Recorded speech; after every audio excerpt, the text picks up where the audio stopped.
Buen día a todos, de vuelta los saludo. Decidimos, después de hacer un poquito de catarsis compartida, empezar a grabar y comenzar un poquito la clase de Reyes y Profetas que nos nuclea y nos junta cada semana.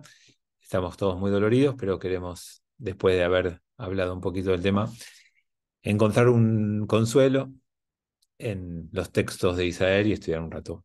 Llegamos hasta el libro de Shmuel, en su capítulo 7, si no recuerdo mal, más o menos en el versículo 10. ¿Alguien tiene anotado si es algo distinto? Sí, correcto. Bueno, vieron que nunca es casual nada, y siempre que leemos algo, tiene una conexión directa con lo que está pasando. Fíjense lo que vamos a leer, lo que nos quedó para leer hoy.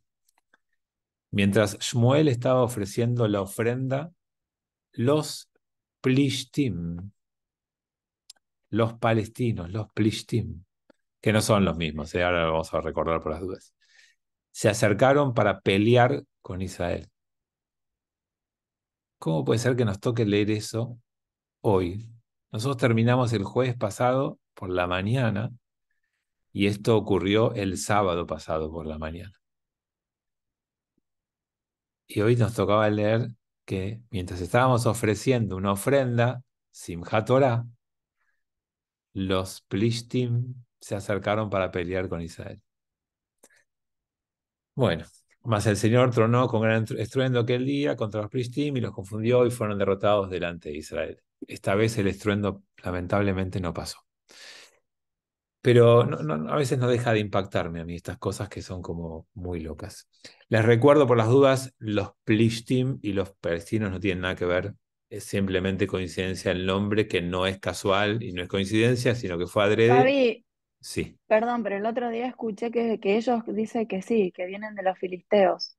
Bueno, pero es Por una. Ahora eso, les voy a contar porque no tiene que ver con eso. Desde la historia uno sabe que el pueblo filisteo estuvo en esas tierras, en esa costa, específicamente en lo que hoy se llama Gaza, con una tierra un poquito más amplia que la Gaza actual, que incluía ciudades como Asdod, Ashkelon y algunas más. Era una potencia militar sobre la costa de aquel momento. Cuando nosotros salimos de Egipto, el texto los nombra como un pueblo fuerte y que Dios nos invita a que hagamos un rodeo porque ahí había una potencia que nos hubiera destruido. Entonces, fíjense la visión de la Torá sobre este pueblo. Existía, estaba, ocupaba esa franja en la costa del Mediterráneo y era un pueblo muy fuerte. Cuando sigamos leyendo, si me siguen acompañando en las próximas semanas, meses y años, vamos a llegar al texto donde David los destruye. Es un pueblo que se enfrenta muchas veces, nos ataca muchas veces y finalmente el reinado de David puede con ellos. Y no se sabe más nada de los Plishtim durante cientos de años. Esas ciudades se transforman en ciudades del pueblo de Israel, no hay Plishtim, no existen. Y cuando 1000 años después que David los derrota, 1000 años después, 1000 años, los romanos se cansan de las revueltas y no quieren saber más nada de los judíos que aman a su país, que tienen su nacionalismo, que tienen su amor por la tierra, que no quieren que luchen más por ella, deciden cambiarle el nombre y buscan la voz latina de Filistea porque habían sido los enemigos de Israel, no porque hubiera palestinos, y le ponen por nombre Filistea, Palestina. Ahora, si uno dijera, escúchame, esa tierra es Palestina, claramente la historia muestra que lo Palestina era la franja, que el resto era Israel y que los romanos nos conquistaron. Y vos decís, bueno, jodete porque los romanos te conquistaron. Bueno, Israel conquistó después y nadie dice jodete porque Israel conquistó. O sea, las tierras fueron cambiando de manos siempre. ¿O ustedes tienen ganas de darle la tierra nuestra a los aborígenes de Argentina que la reclamen y nosotros tenemos que salir de nuestras casas y entregar la tierra? O sea, es como, no se sostiene de ninguna manera, pero no importa, no es el tema. Lo que a mí me impacta es que este pueblo filisteo que le dio el nombre a esa tierra hace 3000 años y que hoy esa tierra filistea en parte está ocupada por los llamados palestinos, esta coincidencia con el texto. Lo que vamos a ver en Shmuel, para volver a nuestro texto de lectura, es que dejamos atrás la época de los jueces, empezamos una nueva etapa y se empieza a gestar la necesidad de un nuevo orden político. Porque ¿cómo se enfrentan estos problemas? Dios nos va salvando de vez en cuando, pero no se puede depender de eso. Entonces, los textos empiezan a sentar las bases para la construcción de un nuevo orden político. Y eso es lo que se viene como cambio en esta época del pueblo judío. Necesitamos un orden político que pueda hacer frente a los desafíos de esta nueva época en donde tenemos vecinos que nos atacan. Y salieron los hombres de Israel de Mitzpah y persiguieron a los Plishtim, hiriéndolos hasta allá, hasta más allá de Betkar, o sea, los Plishtim atacaron y nosotros en la defensa prevalecimos y entonces después los perseguimos. Entonces Shmuel tomó una piedra y la colocó entre Mitzpah y Shen, la llamó Ebenezer, diciendo, hasta aquí nos ha ayudado el Señor. ¿Alguno de ustedes conoce a alguien de apellido Ebenezer, Ebenezer, Ebenezra? ¿Conocen? Todos los nombres o apellidos del pueblo de Israel que vengan de ese nombre tienen su origen acá. Hay negocios incluso, no sé si alguna vez vio alguno de ustedes, hay negocios en el 11 que se llaman Ebenezer. Y En sepan la que... Alsina también, en la calle Alsina también se vería. Mira, hay una cedería en la Casa Alsina, bueno, hay varios negocios que yo alguna vez vi con esos nombres. ¿Qué fue lo que pasó? El pueblo de Israel luchó, termina la lucha y es común poner en una idea de pacto un límite y decir, de acá para allá ustedes, de acá para acá nosotros. Cuando hay un conflicto, cuando hay una pelea, vos tenés que pactar poniendo un límite. ¿Alguien se acuerda cómo se dice pactar un pacto en hebreo? Brit, Muy bien. Brit es pacto. ¿Y cómo se dice pactar un brit? ¿Alguien sabe? Bueno, se dice lichrot brit. ¿Alguien sabe cómo se dice pactar un pacto? No, lo estoy diciendo a propósito con la redundancia, ¿eh? Igual ya se puede en Argentina, pero lo estoy diciendo a propósito. ¿Alguien sabe cómo se dice pactar un pacto en inglés? Cat edil. ¿Alguien me traduce literalmente cat edil? Vamos, amigos, no es yiddish esto, es inglés. Cortar. Sería cortar, Cortar, cortar. Muy carne, bien. cortar. Cortar un pacto, igual que en hebreo. Lichrot brit es cortar un pacto. Obviamente todas las alusiones al Brit Milá son correctas. El Brit Milá, que es nuestro pacto por excelencia, la circuncisión, es un corte, exactamente. Y un pacto es un corte porque cuando vos pactás con otro, cortás tus posibilidades. Un pacto con el otro, es decir, yo no hago lo que quiero. Si mi pacto es con vos de amor, yo no puedo estar con otras personas. Si mi pacto con vos es de negocios, yo no te puedo estafar o no me puedo quedar con tu plata. Los pactos cortan nuestras posibilidades. Entonces, cuando uno hace un pacto con otro, pone a veces un límite diciendo, yo solo puedo hasta acá, de acá para allá no puedo.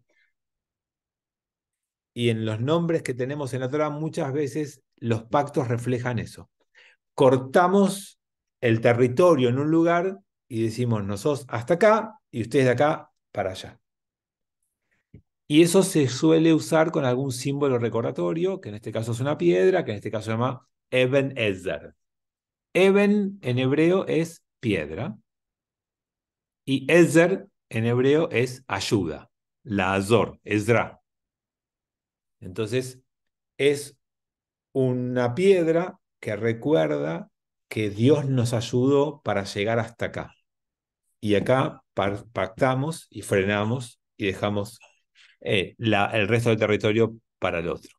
Eso es lo que hay atrás de este relato como idea de pacto, de corte y de piedra.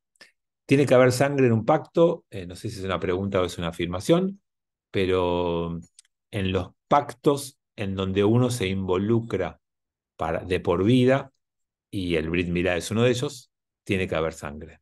En un pacto, que puede ser, por ejemplo, un casamiento, no es necesario.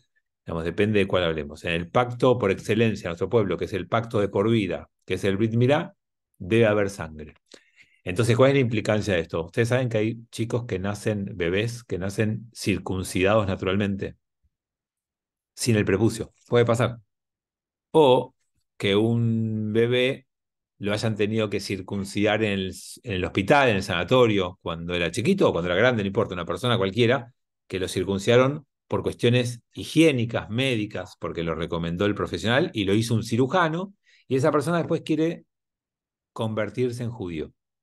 Y entonces va a ver a su rabino y le dice, mira, me quiero convertir en judío, ¿cómo hago? Bueno, tenés que estudiar y tenés que hacerte el Brit Milá y hacer la mikve. Me dice, no, no, ya tengo la circuncisión hecha, me la hicieron en el hospital. ¿Qué se hace en ese caso? Tiene que haber una gota de sangre de pacto, no sé cómo se hace. Bueno, si alguien dice, yo tengo ya hecha la circuncisión, la respuesta es, ok, te falta el Brit, el pacto. Tenés la circuncisión, te falta el pacto, que implica brajot, y para poder hacer esas brajot y ese pacto, tiene que hacerse, se llama Atafat Dam Brit. Atafat Dam Brit. El derrame de una gota de sangre para el pacto. No, no, del dedo no, Patri. De ese lugar donde se hace el Brit Milá. No es del dedo.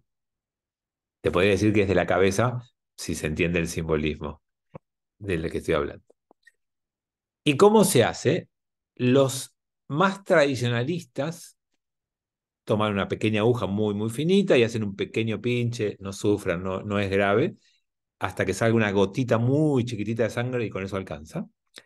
Y los más liberales, los menos observantes, lo que hacen simplemente es con algún instrumento del Moel, del que hace el Brit Milá, tocan apenas la cabecita sin necesidad de que salga sangre. Si ustedes ven que alguien presiona un poquito sobre cualquier parte del cuerpo, van a ver que primero se queda algo como medio blanquito y después viene toda la sangre junta y se vuelve a poner rojo.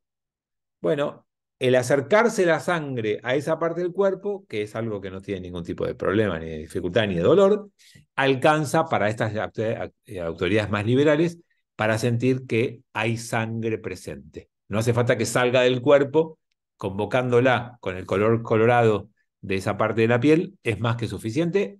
Tenemos las dos miradas. Claudio. El martes pasado hablamos de en qué momento se hace la brajá y que vos nos enseñaste que la única brajá que se hace después es el Birkat Hamazon después de comer, que las demás se hacen durante.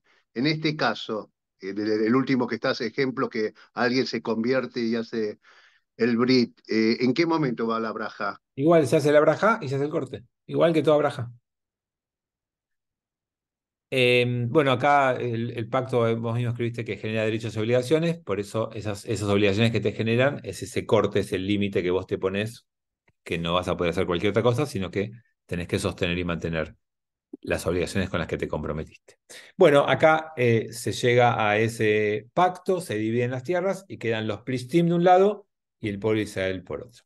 Los Plistim fueron sometidos y no volvieron más a venir a la frontera de Israel, y la mano del Señor estuvo contra los Plistim todos los días de la vida de Shmuel. O sea, Shmuel pudo hacer frente al complejo trabajo de contener a los Plistim, que eran un pueblo que solía atacarnos, y logró hacerlo, según el texto, inspirado en Dios. Las ciudades que los Plistim habían tomado de Israel fueron restituidas a Israel desde Ecrón hasta Gat, e Israel libró su territorio de la mano de los Plistim y hubo paz entre Israel y los Emorim. Shmuel juzgó a Israel todos los días de su vida e iba de año en año dando la vuelta desde Betel por Gilgal y por Mitzvah y juzgaba a Israel en todos estos lugares. Después volvía a Ramá, pues allí estaba su casa y allí juzgaba a Israel y edificó allí un altar al Señor.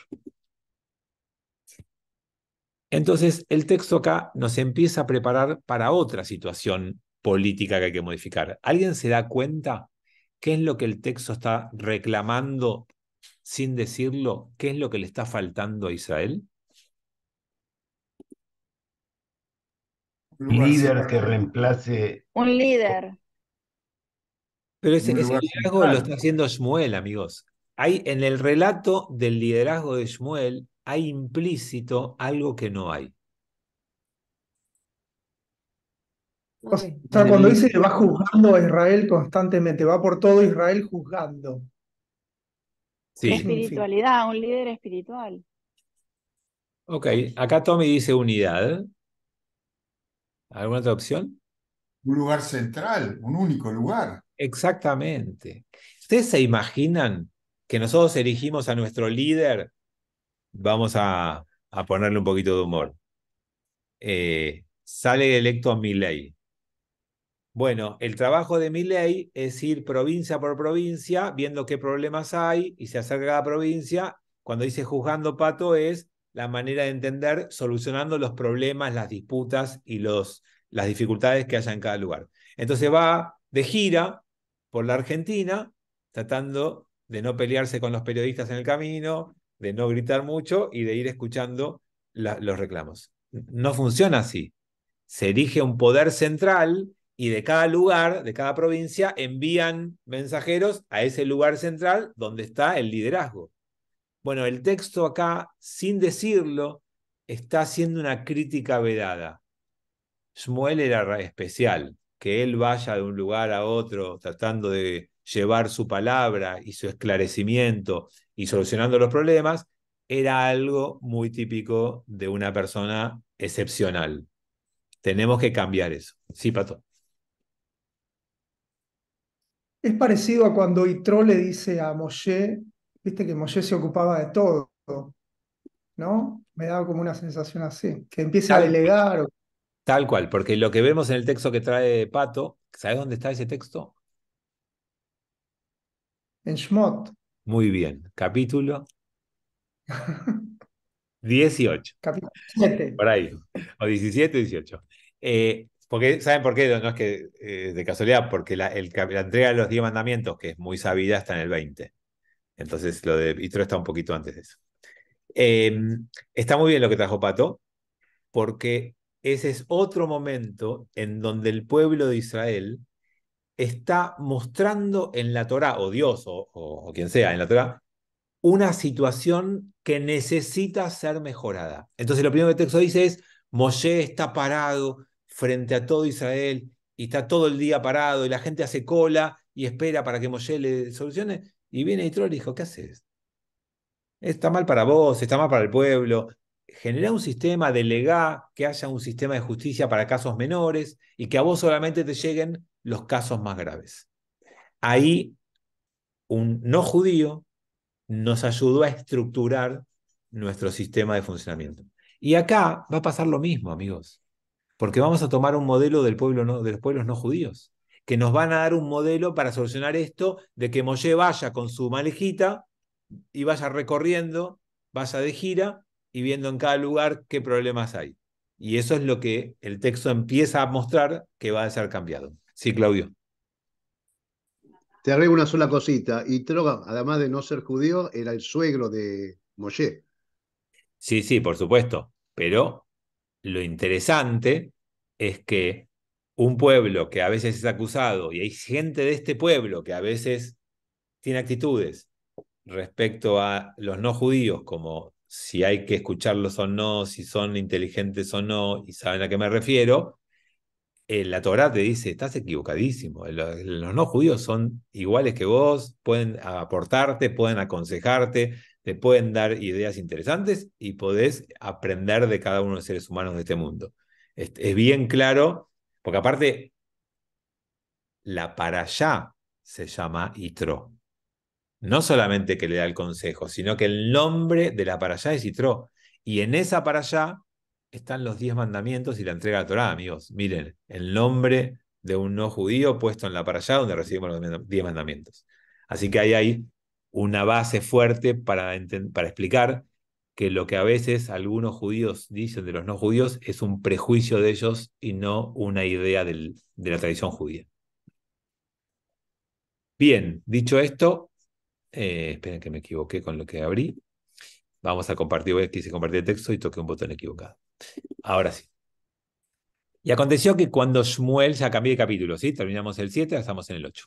Y aconteció que cuando Shmuel era ya anciano, puso a sus hijos como jueces sobre Israel.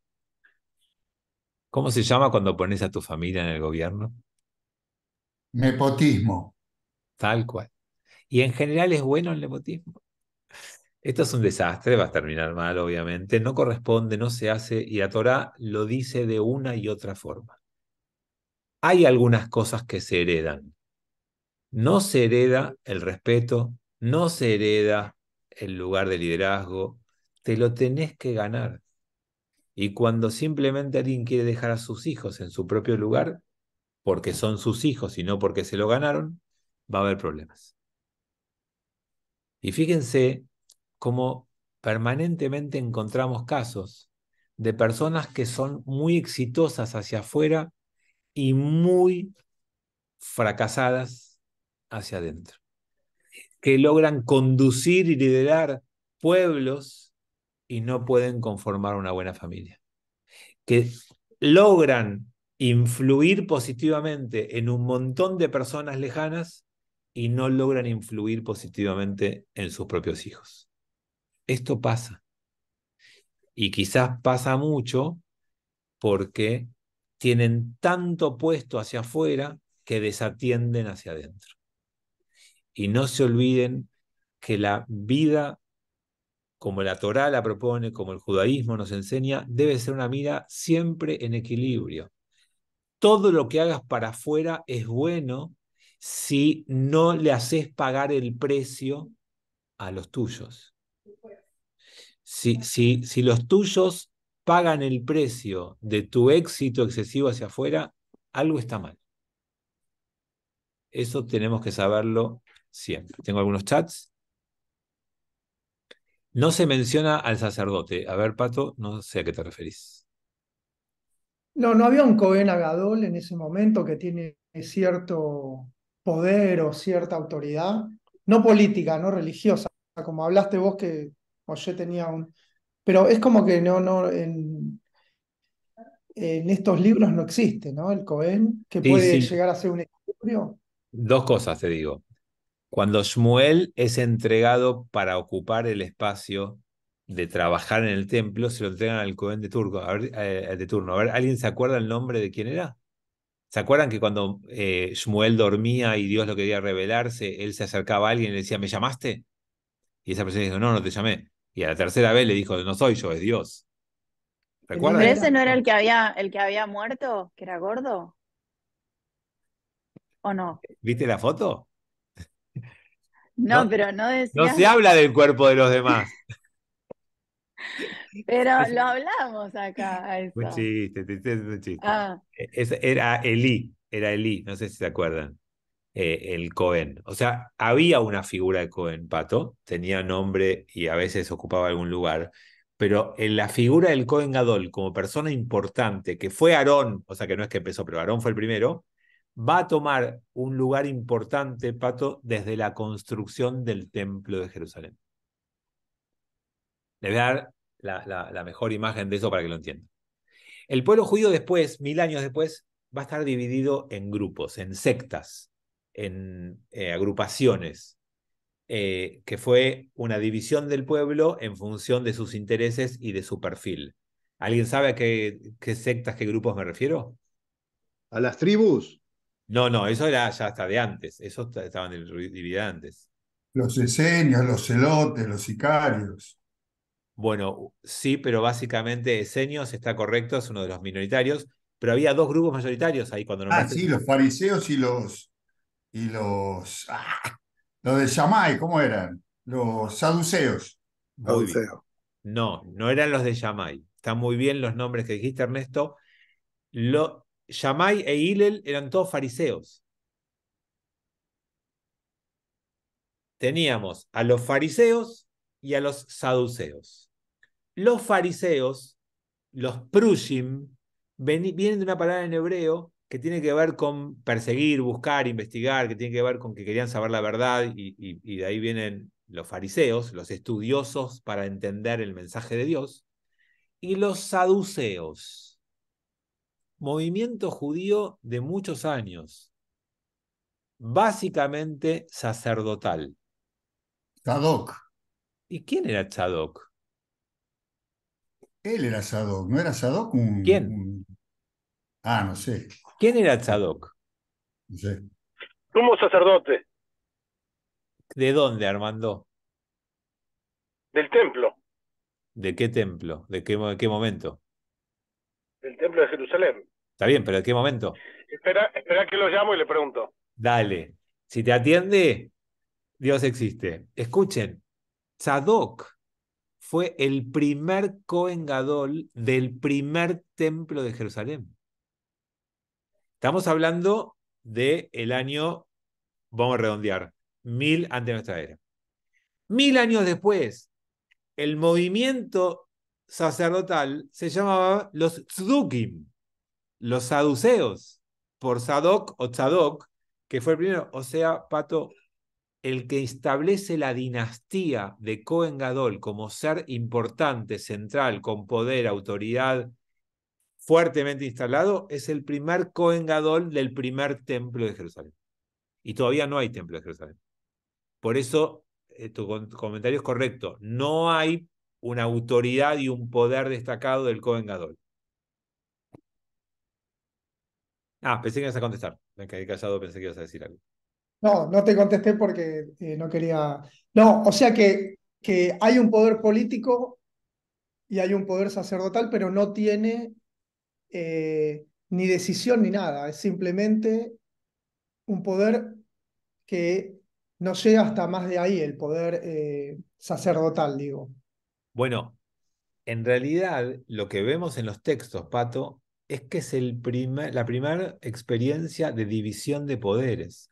Los sacerdotes no son como en Egipto los que hacen lo que el faraón o el rey o el emperador de turno dice. El sacerdote tiene su propio contacto con el ritual, maneja su propio lugar y los reyes no pueden ocupar ese espacio. Vamos a leer que uno de los grandes problemas que va a tener Shaul es que va a querer hacer un ritual que hace un sacerdote y lo defenestran.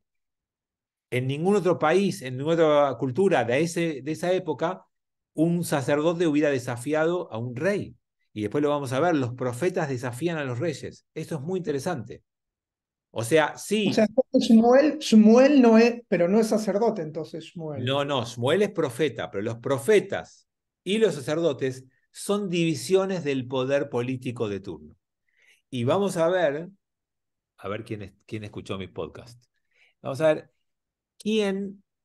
cuál fue la única época en donde una sola persona concentró el poder político y el poder religioso. Que la propuesta judía era que estén separados, divididos, que haya control, que haya división de poderes. Que no... Shlomo, ¿Quién? Shlomo. Los macabeos. Muy bien, Armando. Estás afilado, Armando, últimamente, ¿eh? Es una particularidad mía. Muy bien, te felicito. Los macabeos eran de familia sacerdotal y cuando inician la lucha y pelean y ganan, van a concentrar en la figura de ellos durante 70, 80 años ser rey o autoridad política y sacerdotal al mismo tiempo.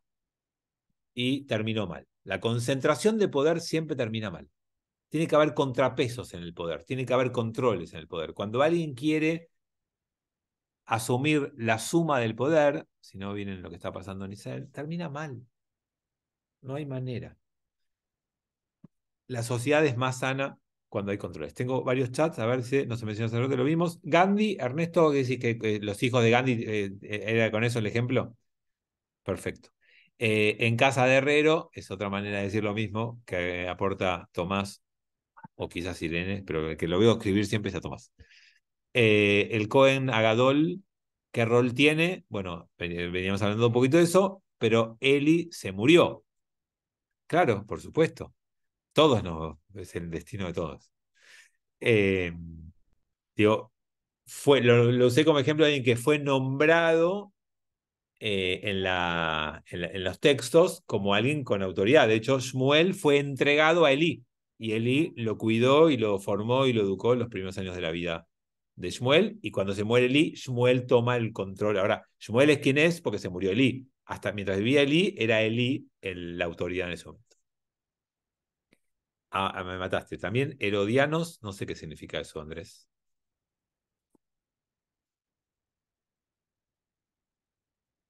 Bueno, que había otra facción, pero es más adelante, ya en el siglo I, Ok, ok. de seguidores de otra facción. Ok. Pero las más importantes eran... Fariseos, saduceos y herodianos. Pero Ah, eso se da en tiempo de Herodes, mucho en el siglo I, más pero adelante. sí, pero Herodes, lo que tiene Herodes es que muchos le cuestionan su judeidad, entonces hubo quienes lo apoyaron, pero no era una facción del pueblo judío que trascendió la vida de alguien. Digamos, estas divisiones que hablamos estuvieron vigentes varios siglos. Fariseos, saduceos, esenios, eran las sectas que tenían que ver más con la vida espiritual religiosa judía, y después estaban los celotas, que eran más nacionalistas y que querían luchar y pelear y defender, eran tipo los movimientos que hay hoy en día, a veces nacionalistas. Bueno, sigamos. Entonces, quería que sus hijos continúen. El nombre de su primogénito era Yoel y el nombre del segundo era Abía. Ellos juzgaban en Beersheba, pero sus hijos no anduvieron por sus caminos, sino que se desviaron tras ganancias deshonestas, aceptaron sobornos y pervirtieron el juicio y se mudaron a la Argentina. Entonces se reunieron todos los ancianos de Israel y fueron a Shmuel a Rama y le dijeron: he aquí que tú has envejecido y tus hijos no andan en tus caminos. Ahora pues, desígnanos un rey para que nos juzgue como todas las naciones. Esto, amigos, es un texto revolucionario del pueblo judío. Acá nos cambia el rumbo, la organización, el estilo, la forma de vida. Acá irrumpe una idea que quiero que charlemos un poquito, porque no era una idea propia. Y la pregunta es, bueno, esperen, ahora llegamos a esa pregunta, que es si las ideas de un pueblo deben ser todas auténticas o uno puede inspirarse y tomar ideas de otros pueblos, y lo mismo te diría con tu familia. Cuando vos tomas una decisión, ¿tiene que ser auténtica, tiene que ser tuya? ¿O está bien o está mal que vos digas: mirá, los vecinos están viajando a Miami, ¿no querés que vayamos también a Miami? ¿Está mal decir eso? O viste que la mayoría de gente se viste así, yo no me puedo seguir vistiendo así, me tengo que cambiar porque o sea, está bien o está mal, pero ya llegamos a eso. Acá aparece una de las ideas de la Torá para mí más brillantes, y es que lo que hace tu líder no es incuestionable. Vos tenés que tener la posibilidad de increpar, de exigir explicaciones, de demandar coherencia y de plantear un cambio si quien conduce y lidera no está a la altura y no pasa la vara moral. Yo digo todo esto y usted me dice: obvio, Fabi, pero no es obvio. Díganme en la antigüedad cuántos pueblos tenían estos criterios. Díganme, imagínense ustedes a alguien en Egipto que va a hablar al faraón y un grupo de gente dice: mira, faraón, estás equivocado, estás haciendo las cosas mal, queremos cambiar porque sos muy corrupto. ¿Saben lo que le pasaba a ese grupo de gente, no? Dunga Dunga, o sea, los decapitaban, era muerte para todos. No había posibilidad. Los reyes eran incuestionables, eran los representantes de los dioses en la tierra. Y entonces cuando aparece la idea del Senado en Roma, mucha gente cree que son textos de avanzada, nuevos, novedosos, un sistema nuevo de gobierno, y el gobierno viene de Roma o viene de Grecia. Bueno, estos textos son anteriores. Y existe un grupo de ancianos que podrían ser los herederos de lo que Pato contó antes, del sistema de ancianos que armó Moshe para delegar parte del poder judicial y que haya controles o que haya instancias intermedias, que tienen la posibilidad de venir y plantear una demanda por falta de compromiso ético y moral de quienes conducen. Necesitamos esa gente hoy. Y vinieron a plantearlo y trajeron como propuesta una idea foránea, extranjera. de otras culturas. Nunca el pueblo judío había hecho mención a los reyes. Y estoy esperando que alguno me corrija. Nunca el pueblo judío hasta acá había hecho mención a los reyes. Estoy esperando que alguno me corrija. Un solo rey, rey de Israel, Adonai. No, ¿Dónde? perdón. Dale, Pato. A Moshe le critican su liderazgo, pero ahí la para allá no me acuerdo el nombre en Bamidbar. Se me fue el nombre y bueno, así terminan, ¿no? Él y todos los que vienen a cuestionar a Moshe y a Aarón. Muy bien. ¿Recordás quién fue? ¿Alguien se No me acuerdo acuerda? el nombre. Tiene el nombre de una para allá. Cora, Muy bien. Korah, que era de la familia, lo cuestionó, pero yo estoy hablando de otra cosa. Está muy bien el ejemplo de que hay antecedentes de que te viene a cuestionar, pero ahí lo decapitaron a Korah, o sea, se cayó, se hundió. Yo les planteé, dije, nunca nadie había traído la idea de rey, es la primera vez que lo traen la idea de rey, que no era nuestra. Y estaba esperando que me corrijan, porque en Devarim, en Deuteronomio, el último libro de la Torá, Moshe nos prepara diciendo, en algún momento ustedes van a querer un rey y van a poner un rey. Y Moshe nos advierte de que cuando pongas un rey, no te va a ir muy bien. Y tenés que tener cuidado porque los reyes suelen cometer ciertos abusos. Y todo está en la Torá. Dice, los reyes quieren muchos caballos, o sea, fuerza, guerra, poder militar. Los reyes quieren muchas esposas. Cuídate de que no pongas un rey que tenga muchos caballos ni muchas mujeres y que no venga, no te lleve de vuelta a Egipto, no haga alianzas con pueblos extraños. Hay una advertencia de Moshe de que el reinado no es lo ideal. Entonces acá viene a Shmuel, digamos, 250 años después de Moshe, más o menos para poner un número, que Moshe nos dejó eso en la Torá, y dicen, danos un rey. Vos sos Shmuel, ¿qué haces?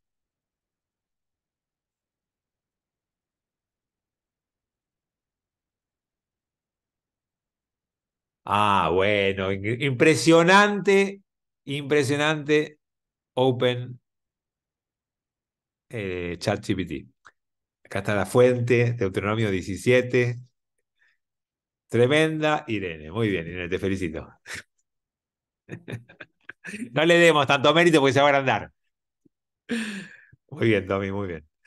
Bueno, ¿qué haces? Sos Shmuel. Te dicen, ponenos un rey. ¿Qué haces? ¿Cuál es tu primer? evaluás, evaluás si seguís los pasos de la Torá o no.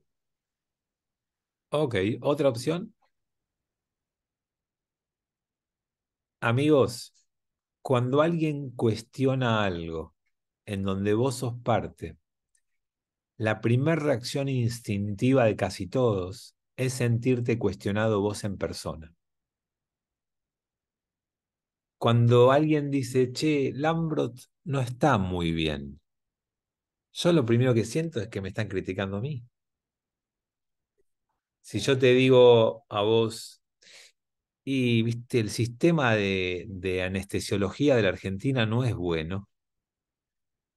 Saúl, que fue presidente de muchos años, va a decir, pero esperá, yo hice las cosas, digamos, lo primero que uno siente, ¿no? Se siente amenazado, atacado, y ahí, que es una reacción muy instintiva y muy lógica de todos nosotros, es muy complicado porque te pones a la defensiva. Cuando haces eso, dejas de tener la distancia, la perspectiva, no podés pensar lo que Claudio proponía que sea lógico. A ver, pensemos, ¿es bueno un sistema de reyes para este pueblo? ¿Es lo que la Torá pide? Lo que siente Shmuel, eh, miren que se los quiero mostrar, y fue malo a los ojos de Shmuel lo que dijeron. Desígnanos un rey para que nos juzgue. Y Shmuel oró al Señor. Y el Señor le dijo a Shmuel, escucha la voz del pueblo en todo lo que te digan, pues no te han despreciado a ti, sino a mí me han despreciado, para que no sea rey sobre ellos. O sea, Shmuel se sintió él atacado. Ah, vienen con este planteo porque no me quieren. Y Dios le dice, no, pará, no te peines que no salís en esta foto. No es contra vos, es contra mí. A mí me están cuestionando. Yo soy el rey, vos no eras el rey, Shmuel. Si vienen a pedir un rey, en el fondo no están hablando del profeta que los ayuda y los juzga en cada lugar de su pueblo, sino de su verdadero rey hasta ahora. Y ese lugar lo ocupaba Dios.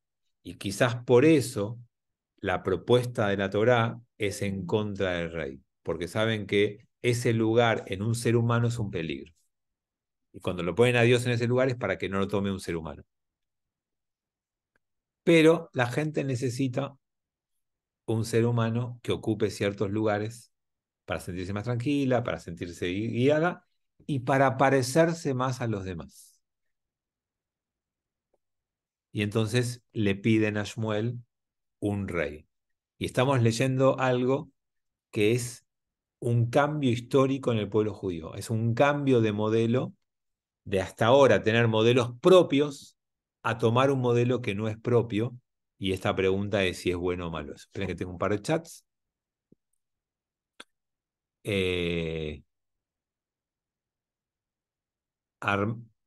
Armate un partido político y que te vote. Esa fue la respuesta del kirchnerismo. Y después se arrepintieron, ¿no? A todo lo que dijeron. O acá dicen un plebiscito. Ok. Ustedes saben que las ideas originales casi no existen. Son muy pocas. Cuando vos escuchás una idea que te parece original, si te tomás el trabajo de rastrearla, lo más probable es que la rastrees y encuentres de dónde viene. Es muy difícil inventar algo de la nada. Hacer algo, decir algo que nunca nadie dijo, pero en el sentido no de las palabras, sino de la idea también. ¿Cómo haces? Hay tanto dicho y hay tanto ya creado que creatividad novedosa es muy difícil. Entonces no hay que tener miedo a que lo que uno diga o proponga ya lo haya dicho otro. Si un rey es bueno o no es bueno, o si el modelo de la monarquía, mejor dicho, es buena o no es buena, no depende si es auténtica tuya o no. Depende si es buena o mala para vos y cómo la desarrollás. Si te vestís con ropa como la mayoría de la gente, no es ni bueno ni malo. Lo bueno o malo es qué vínculo tenés vos con tu elección de la ropa. Si te negás tu opinión y solo te dejas llevar por lo que piensan otros, o si te permitís, dentro de lo que otros usan, elegir tu propio estilo, forma o gusto o lo que fuera. Lo que está bien o mal no es eso, es si vas a hipotecar tu casa para comprarte la ropa de moda. O sea, son otros los problemas, no es si la idea es auténtica o no es auténtica. Entonces, respecto a la pregunta que les hacía, no importa si la idea es mía o no. Importa si la idea es buena para mí o no. Y si es correcta para mí o no. Si yo me voy de vacaciones a Miami porque la mayoría de la gente que me rodea se va a Miami, no es ni bueno ni malo. La pregunta es, ¿yo puedo permitirme hacerlo? ¿Y es auténtico mis ganas? ¿O es simplemente copiar a otros? ¿Esa es la vacación para mi familia que yo quiero hacer? ¿O es simplemente una imitación de otros? Entonces, no se asusten o no se preocupen o que no les importe si copian ideas de otros. Lo importante es que la idea sea buena para vos. Y eso es lo que acá va a estar en juego. ¿Será bueno que haya reyes en Israel o no? Tal como todas las obras que han hecho desde el día en que los saqué de Egipto hasta hoy, abandonándome y sirviendo a otros dioses, así lo están haciendo contigo también. Ahora pues, oye su voz. Sin embargo, les advertirás que les harás saber las reglas del rey que reinará sobre ellos. Y con esto vamos a cerrar el encuentro de hoy. Como un padre, como cualquiera de ustedes, como padre o como abuelo, hay veces que viene nuestro hijo o nuestro nieto y va a hacer algo que sabemos que no está bueno para ellos, que es probable que fracasen. A cierta edad lo puedes impedir y a otra edad tenés que poder transmitirle tu opinión y dejar. Y que si se equivocan y se lastiman, que sea algo que les pase a ellos. Y esta es la decisión que tomó acá Dios. Dios entiende que pedir un rey, como lo están haciendo, es volver a abandonar la propuesta de vida que Dios les había hecho, el camino que les había enseñado. Pero ya no podía seguir forzándolos a no hacerlo. Hay que dejarlos, estar cerca, porque van a fracasar o van a fallar, y dejarles el mensaje de lo que ustedes creen que está bien o está mal. Ahí te dejo, Anita, quiero cerrar con una idea. A veces hay padres que me preguntan, pero yo le tengo que decir a mi hijo o hija que no me gusta ese chico o chica para que se case, ese emprendimiento económico que está por hacer, ese sistema de vida que está tomando. Sí, amigos, hay que dejarlo claro. Uno tiene que poder hablar con sus hijos o nietos y decirle lo que uno piensa. Ahora, lo que uno no debiera hacer es que eso sea factor de pelea, de corte disruptivo en la vida con el otro. Uno tiene que poder aprender conmigo con la diferencia y decirle, ¿sabes qué? Yo no estoy de acuerdo con lo que estás por hacer, pero seguís siendo mi hijo, mi nieto y sigo acompañándote. Sabé que para mí te puede pasar esto y esto y esto.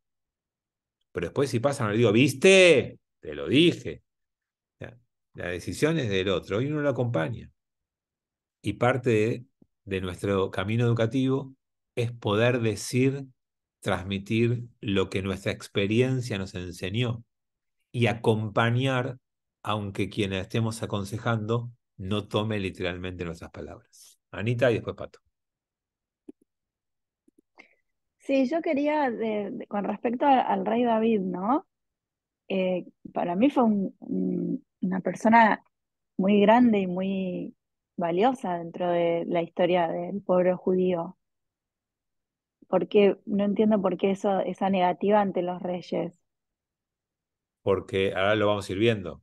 Porque los reyes tienen virtudes, pero también tienen muchos defectos. Y David, que es uno de los que vos nombraste, tiene un montón de cosas buenas, pero va a caer en todos los defectos que atribuye la Torá. Se va a enriquecer, va a tomar Bueno, muchas... pero nadie es perfecto, no se puede, o sea, No, yo no estoy criticando y jugando. ok. De hecho, me encantan a mí los textos porque hablan de las personas humanas como nosotros. Si yo leyera textos de la Torá donde el otro es perfecto y yo no lo soy, me siento mal, no me habla a mí. Los textos nos hablan de nosotros, es aprender de esos modelos. Pato, En el pasuk anterior dice que Adonai le dice, a ver si lo tenés, como ahí te lo que puse. el pueblo abandona.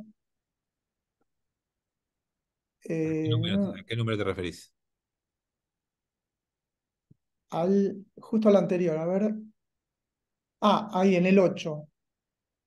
Tal como todas las obras que han hecho desde el día en que lo saqué de Egipto hasta hoy, abandonándome y sirviendo a otros dioses. ¿Por qué dice que el pueblo le sirve a otros dioses? ¿De cuándo habla eso? Por ejemplo, ahora, al querer poner otro rey que lo toman de otros pueblos, que tienen otros dioses, y no sigue mi consejo, mi propuesta de que yo soy su rey. Y además, desde que sacó de Egipto, hay un montón de ejemplos. Toda la época de los jueces Eh, se llenan ¿cómo se dice?, de estatuas y de dioses paganos. Lo fuimos leyendo. sí.